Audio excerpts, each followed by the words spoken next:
Hello friends, good evening. প্রত্যেকে আবার একটি নতুন ভিডিওতে স্বাগত জানাই। প্রাইমারি টেট এবং প্রাইমারি টিচার রিক্রুটমেন্টের বিভিন্ন যে প্রসেসগুলো হয়ে থাকে, একাধিক প্রশ্ন পাচ্ছি, একাধিক সমস্যা রয়েছে আপনাদের।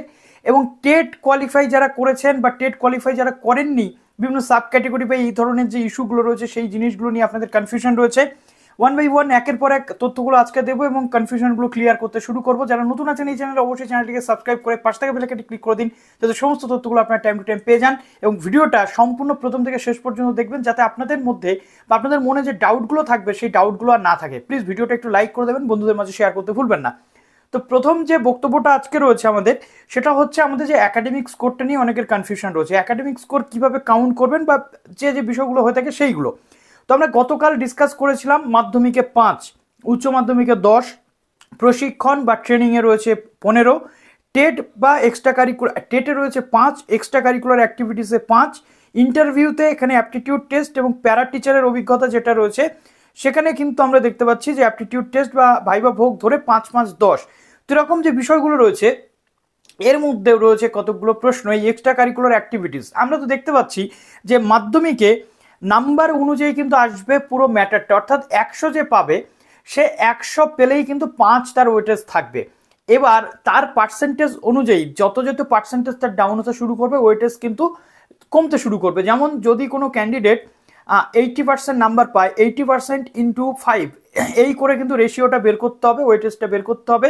5 8 40, অর্থাৎ এখানে কিন্তু 4 পয়েন্ট সামথিং তার হতে পারে তার যে ওয়েটেজ মাধ্যমিকের। উচ্চ মাধ্যমিকের ক্ষেত্রেও সেম, যে পার্সেন্টেজটা পাবে পার্সেন্টেজ ইন্টু 10 গুণ করতে হবে, করে যে পার্সেন্টেজটা আসবে বা যে ওয়েটেজটা আসবে সেটাই তার মেরিট স্কোর। এই অনুযায়ী একাডেমিক স্কোর, টেটেড স্কোর এবং ভাইভা ভোকের যে স্কোর, এই অনুযায়ী কিন্তু মেরিট লিস্টটা পাবলিশ হয় বা মেরিট লিস্ট বানানো হয়ে থাকে। কাট অফ কিন্তু এর ওপরই আসে। এবার বলে রাখি যে আমরা যেটা দেখতে পেলাম যে ট্রেনিংয়ের ক্ষেত্রে অনেকের বক্তব্য যে 90+ পেলেই কিন্তু ট্রেনিংয়ে 15 পাওয়ার চান্সেস রয়েছে, অর্থাৎ সেক্ষেত্রেও বিষয়গুলো কিন্তু সেরকম আমরা দেখতে পাচ্ছি। এবার প্রশ্ন হচ্ছে এক্সট্রা কারিকুলার অ্যাক্টিভিটিস বলতে, দাদা আপনি তো বলছেন এক্সট্রা কারিকুলার অ্যাক্টিভিটিস কি, এই 5 নম্বর আমরা কিভাবে পাবো, কোন কোন বিষয় এক্সট্রা কারিকুলার অ্যাক্টিভিটিসের মধ্যে থেকে থাকে। তো সেটা বলি। প্রথমত এখানে আমরা দেখতে পাচ্ছি গেমস এবং খেলাধুলা স্টেট লেভেল, সেন্ট্রাল লেভেল বা যে কোনো লেভেল বা ডিস্ট্রিক্ট লেভেল, যে কোনো জায়গাতে যে গেমস বা বিষয়গুলো হয়ে থাকে সেখানে সার্টিফিকেট থাকলেই বা অংশগ্রহণ করার যে সার্টিফিকেটগুলো হয় সেইগুলো কিন্তু এক্সট্রা কারিকুলার অ্যাক্টিভিটিস হিসাবে আমরা দেখতে পাই। স্টেট লেভেল, সেন্ট্রাল লেভেল বা ডিস্ট্রিক্ট লেভেল, সেটা যেন গভর্নমেন্ট ওরিয়েন্টেড হয়ে থাকে। তো গেমস এবং খেলাধুলা সেই জন্য পাবে 1 যদি কারোর থাকে। এনসিসি অর্থাৎ ন্যাশনাল ক্যাডেট কর্পস, আমরা দেখি বিভিন্ন স্কুল বা কলেজে অনেকে এনসিসি যে কোর্স করে থাকে বা এনসিসি সাথে যুক্ত থাকে। এনসিসির যে কোর্সটা থাকে সেইটা যদি কেউ কমপ্লিট করে থাকে, ন্যাশনাল লেভেল বা যে কোনো যে সার্টিফিকেট যদি তার থাকে, সে পাবে 1। শিল্প সাহিত্য, এই শিল্প সাহিত্যের মধ্যে বিষয়গুলো কি কি থাকবে? শিল্প সাহিত্যের মধ্যে পোয়েট্রি, লিটারেচার, আমরা যদি দেখি essay writing, short notes writing বা বিভিন্ন আর্টিকেল রাইটিং যেগুলো থাকে, সেই জিনিসগুলো যদি কারোর পাবলিশ থাকে, আর্টিকেল পাবলিশিং থাকে বা বিভিন্ন হাউস পাবলিশিং হাউসে যদি কারোর পাবলিশ থাকে, তার উপরে যদি তার সার্টিফিকেট থাকে স্টেট বা সেন্ট্রাল লেভেল, বা সেক্ষেত্রেও কিন্তু সে 1 নাম্বার পেয়ে যাবে তার যদি সার্টিফিকেট থাকে। এই শিল্পের মধ্যে আমরা কিন্তু কোনো আমাদের যে আর্টিস্টিক ওয়ার্ক বা আমরা এখানে কিন্তু কোনো পেন্টিং বা ড্রয়িং এর জিনিস আমরা দেখতে পেলাম না। এটা একটা কনফিউজিং ম্যাটার। তারপর রয়েছে ড্রামা ও নাটক, নাটক এবং ড্রামা, অর্থাৎ ফাইন আর্টসের মধ্যে এই বিষয়গুলো কিন্তু রয়েছে। নাটক এবং ড্রামা যদি কারোর থাকে, এক্ষেত্রে আমরা দেখতে পাচ্ছি যে সেন্ট্রাল এবং স্টেট লেভেলের সার্টিফিকেট থাকলে সে কিন্তু 1 পাবে, অর্থাৎ এক্সট্রা কারিকুলার অ্যাক্টিভিটিস হিসাবে যুক্ত হতে পারবে। তারপরে হচ্ছে মিউজিক, অর্থাৎ এক্ষেত্রে আমরা দেখতে পাচ্ছি যে মিউজিকের ক্ষেত্রে যে গান বা অন্যান্য যে বিষয়গুলো রয়েছে সেই জায়গাতে যদি কারোর থাকে সেক্ষেত্রে সে পাবে 1। আর পারফর্মিং আর্টের মধ্যে শুধুমাত্র কিন্তু ড্রামা বা নাটক রয়েছে, অর্থাৎ পারফর্মিং আর্টের মধ্যে পেন্টিং, ড্রয়িং কিন্তু ঢুকলো না, এটা আমরা দেখতে পেলাম।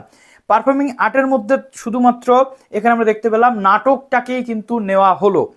Games, sports, national cadet corps বা NCC, arts and literature, performing art এবং মিউজিক, এই সেকশনে যদি এই 5টা সেকশন যদি কারোর থাকে তাহলে সে 5 পাবে। আর যদি কারোর একটা সেকশন থাকে সে কিন্তু 1 পাবে বা 2 পাবে, দুটো সেকশন থাকলে। আশা করছি এখান থেকে পুরো বিষয়টা ক্লিয়ার হয়ে গেল যে কি কি এক্সট্রা কারিকুলার অ্যাক্টিভিটিসের মধ্যে ঢুকতে পারে। আর games and sports, any kind of games and sports কিন্তু এর মধ্যে ইনক্লুডেড, সুতরাং কনফিউজিংয়ের কোনো জায়গা এখানে নেই। অ্যাপটিটিউড টেস্টের ক্ষেত্রে প্যারা টিচারের অভিজ্ঞতা নিরিখের নম্বরের বিভাজন কিরূপ থাকে? প্রথমত 10 বছরের বেশি অভিজ্ঞতা থাকলে 5 থাকে, 8 বছরের বেশি থেকে 10 বছরের অভিজ্ঞতা 4, 6 থেকে 8 3, 4 থেকে 6 2 এবং 4 বছরের নিচের অভিজ্ঞতা থাকলে কিন্তু 1 পায় অ্যাপটিটিউডের ক্ষেত্রে। আর আমরা দেখতে পাচ্ছি যে অ্যাপটিটিউডের ক্ষেত্রে 5 5 10 থাকবে, সুতরাং এই জায়গাতে যে মার্কসটা ক্যারি করতে পারবে ভালো চাকরি পাওয়ার সম্ভাবনা তার কিন্তু তত বেশি থাকবে। আর টেটের ওয়েটেজ কত থাকে? 5 থাকে 150 পেলে। যদি কেউ 130 পায়, যদি কেউ 120 পায়, যদি কেউ 90 পায়, সেই অনুযায়ী ওয়েটেজ কিন্তু তার কমতে শুরু করে।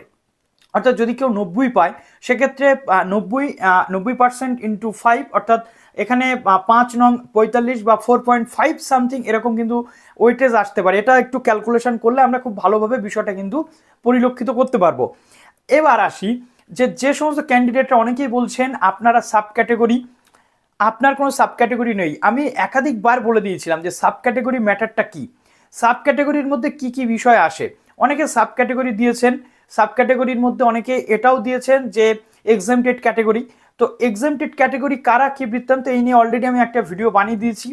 এক্সামটেড ক্যাটেগরি নিয়ে কোনো ডাউট থাকার কথা নয়, এক্সামটেড ক্যাটেগরি সবাই হয় না, একটা বিশেষ বিষয় তার মধ্যে কিন্তু পরিলক্ষিত হয়। বাস্তুহারা, যাদের সরকারি চাকরিরত অবস্থাতে ছিল, কোনো রোগ বা কোনো কিছু সমস্যার কারণে মারা গেছেন কারোর বাবা মা, সেক্ষেত্রে সে এক্সামটেড ক্যাটেগরি সার্টিফিকেট যদি বানায় তাহলে সম্ভব। তারপরে সরকারকে কোনো কিছু ইনস্টিটিউশন বা কোনো কিছু সরকারি জায়গাতে সরকারি কোনো একটা কিছু বানানোর জন্য কোনো জমি দান করেছে, ভূমি দান বা ঝড় বন্যা এই ক্ষেত্রে বাস্তুহারা হয়েছে, এমন মানুষরাই কিন্তু এক্সামটেড ক্যাটেগরির আন্ডারে আসবেন। তো সেখানে এক্সামটেড ক্যাটেগরি যারা করেছেন তারা চরম ভুল করেছেন। অনেকবার বলেছি এডিট করতে, আপনারা এডিট করেননি। এবার প্রশ্ন হচ্ছে আপনি পাশ করে গেছেন, এখন আপনার তো এক্সামটেড ক্যাটেগরি বা আপনার সাব ক্যাটেগরি কিছু না থাকা সত্ত্বেও আপনি দিয়েছেন, এখন কি করবেন? এটা তো চরম ভুল। এখন আপনাদের কাছে একটাই উপায়, আপনারা সরাসরি প্রাইমারি বোর্ডে চলে যাবেন এবং প্রাইমারি বোর্ডে গিয়ে দরখাস্ত করবেন যে স্যার ভুলবশত এটা আমি করে ফেলেছি, আমি পাশ করে গেছি, আমাকে দয়া করে এটা কারেকশন করে আমার সার্টিফিকেট নিতে আমাকে সাহায্য করা হোক। এই হচ্ছে আপনাদের কাছে একমাত্র পন্থা, তার উপরে আর কোনো পন্থা নেই। বাড়ি বসে কিন্তু এই সমস্যা মিটবে না। আশা করছি ক্লিয়ার হলো। এবার আসছে অনেকে জেনারেল ক্যান্ডিডেট নন, ওবিসি বা এসসি ক্যান্ডিডেট, ভুল করে জেনারেল ক্যান্ডিডেট হিসেবে ফর্ম ফিল আপ করেছেন, আপনাদের আর কিছু করার নেই, কেননা আপনি অলরেডি ফেল করে গেছেন। তবু একবার আপনি পর্ষদে গিয়ে বিষয়টা নিয়ে কথা বলতে পারেন, কেননা আপনি জেনারেল হিসাবেই ওখানে অ্যাপিয়ার করেছেন। জেনারেল হিসাবে অ্যাপিয়ার না করলে আপনি এসসি এসটি বা ওবিসি হলে 82 পেলে পাস করে যেতেন, আপনার মার্কস হয়তো 85, দুর্ভাগ্যবশত আপনি 90 পাননি। যেহেতু জেনারেল আপনি নন, তবু আপনি জেনারেল হিসেবে অ্যাপিয়ার করেছেন, 90 পাননি, আপনি পাস করতে পারেননি।